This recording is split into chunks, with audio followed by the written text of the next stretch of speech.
If we truly are headed into a world where traditional jobs are fewer, then we face a crucial question. How will people live and find purpose in a post-labor society?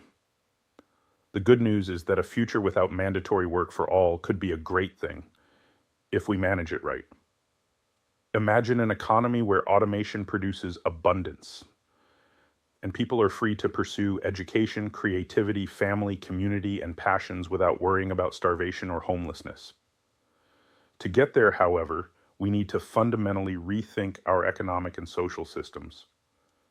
Here are a few key ideas being discussed for thriving in a post-labor world. Decouple income from jobs.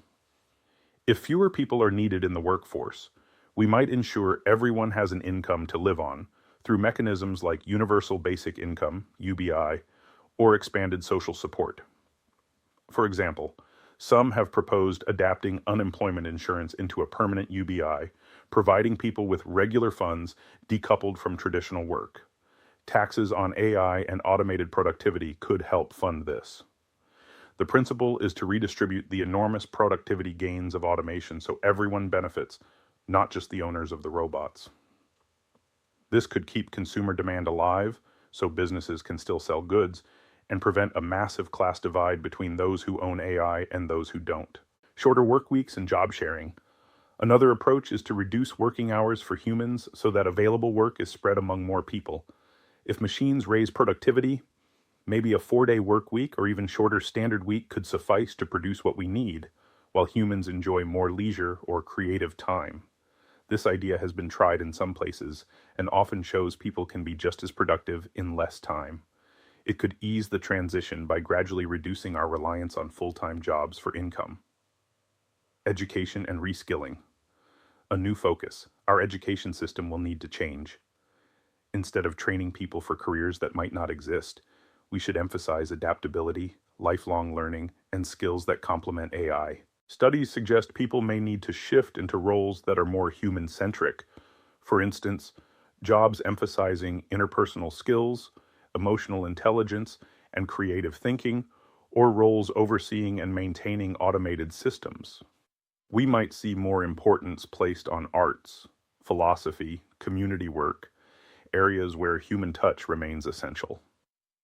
Continuous retraining opportunities can help workers move into new roles as old ones fade.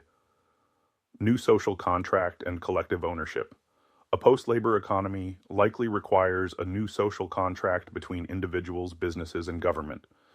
Businesses might shift their focus from maximizing human employment to maximizing productivity through technology, and that's okay if society has mechanisms to take care of people. This might mean policies that encourage companies to automate, since that increases overall wealth, but also require them to share the benefits. Some thinkers propose models of collective ownership of AI and robots. For example, workers or citizens owning stakes in the productive machines, so that even if you don't work for a company, you earn a dividend from the robot's output.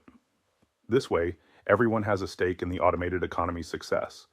We may need higher taxes on wealth or AI productivity, or new forms of property rights for AI to fund public goods and income support. Governments will also need to provide stronger safety nets, healthcare that isn't tied to jobs, affordable housing, etc., because tying basic needs to employment won't be viable. Purpose and meaning beyond work. Perhaps most importantly, we as a society will need to adjust our values. For centuries, having a job has been tied to one's identity and purpose. What do you do is often the first question we ask someone. In a post-labor world, we'll have to find meaning in other ways, whether it's creative pursuits, caring for family, volunteering, learning, sports, community leadership, or any number of fulfilling activities. The idea of leisure will change. It won't be seen as laziness, but as an opportunity for growth and enjoyment enabled by our collective technological prosperity. We might invest more in arts and culture, in scientific research, in environmental restoration, things that enrich society but haven't always been profitable in a traditional sense. Ensuring people have outlets for purpose will be key to mental health in a world where the old 9-to-5 grind isn't the norm. None of these solutions are simple and each comes with challenges, but they represent a starting toolkit for how we navigate the transition. The overarching principle is clear. We must redesign our economic rules to fit a world where labor isn't the center. As one manifesto put it, maintaining the status quo is unlikely to be sustainable. We need an economic evolution. If we do it thoughtfully, we can create a society where everyone shares in the prosperity created by AI and automation, and no one is left destitute because their job became obsolete.